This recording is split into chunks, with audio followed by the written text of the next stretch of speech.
Bonjour, c'est Charlotte Baris. Cette semaine, à la loupe, une actualité a retenu notre attention, les premiers jours du cessez-le-feu entre Israël et le Hamas. Pour l'instant, il tient. Le cessez-le-feu, enfin conclu entre Israël et le Hamas, est entré en vigueur dimanche 19 janvier.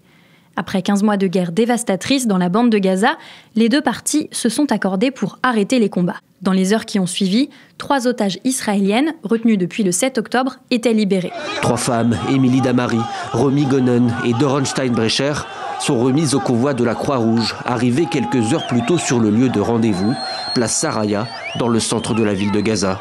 Direction ensuite la frontière pour la remise officielle à l'armée israélienne. En échange, 90 prisonniers palestiniens prenaient le bus en direction de l'enclave. Nous sommes à Ramallah, place forte de l'autorité palestinienne, mais c'est bien des drapeaux du Hamas qui flottent sur le convoi. Les 90 prisonniers libérés sont des femmes ou des mineurs, tous dispensés aux victimes à Gaza et se plaignent de mauvais traitements dans les prisons israéliennes. C'est là une première phase avant de peut-être parvenir à une paix durable, mais la trêve est fragile et les obstacles à une résolution définitive du conflit restent nombreux.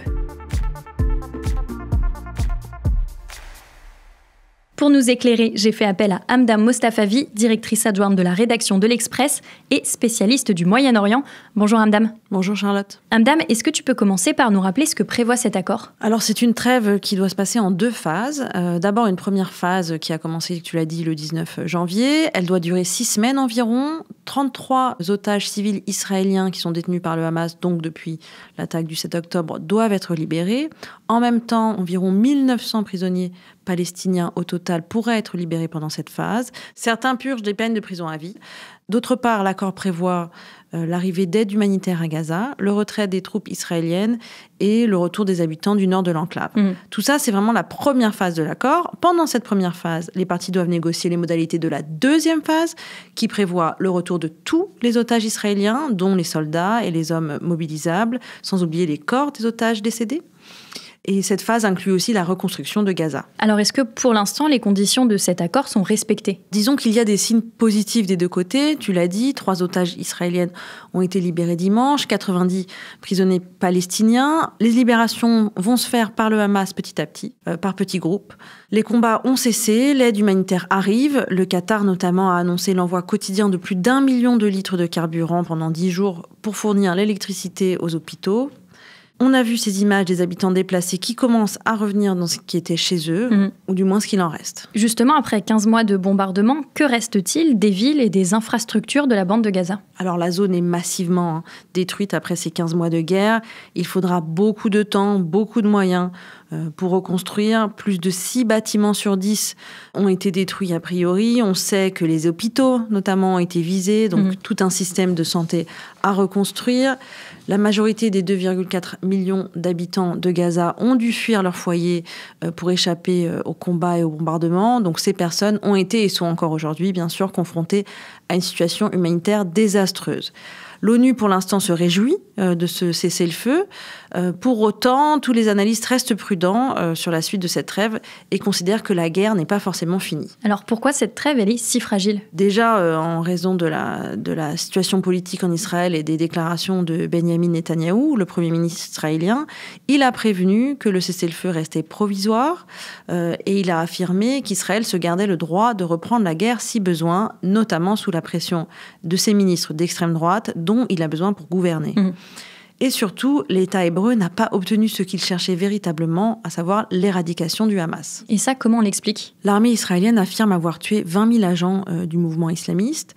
C'est un chiffre évidemment difficile à vérifier. Certains analystes le jugent un peu exagéré.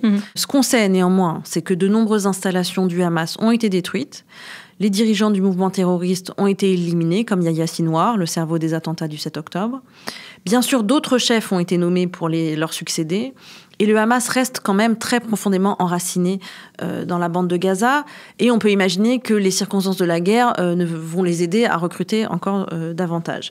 Dans leur première déclaration après l'entrée en vigueur de la trêve, des responsables du Hamas ont affirmé qu'ils poursuivraient leur lutte contre Israël, ce qui ne préfigure rien de bon pour un apaisement sur le long terme. Et si à Gaza les armes se sont tues, l'armée israélienne frappe en ce moment un autre territoire. Oui, elle a lancé mardi une opération militaire en Cisjordanie, une opération appelée Mur de fer. Elle est décrite comme étendue et de grande envergure. Elle vise, selon Israël, à éradiquer le terrorisme dans la région. Elle a déjà fait plusieurs morts à Jenin, au nord de la Cisjordanie, un territoire qui est occupé par Israël depuis 1967. C'est une zone qui est régulièrement l'objet de tensions, mais dans ce contexte de cessez-le-feu à Gaza, il est certain que c'est un signal inquiétant. Amdam, il y a un autre élément qui pourrait compliquer la pacification de la région, c'est le retour au pouvoir de Donald Trump. Oui, on sait déjà que si cet accord a pu avoir lieu, c'est finalement un peu l'effet Trump. La peur des décisions radicales qu'il pourrait prendre a poussé les deux parties à accélérer leurs négociations. On sait aussi que le président américain est un fervent soutien d'Israël. Dès son investiture, Donald Trump a annulé des sanctions prises par l'administration Biden contre des colons israéliens, des personnes qui étaient accusées de violence contre les populations palestiniennes en Cisjordanie. La situation est donc très inflammable dans ces territoires à cause de la construction de ces nouvelles colonies qui sont considérées comme illégales par le droit international.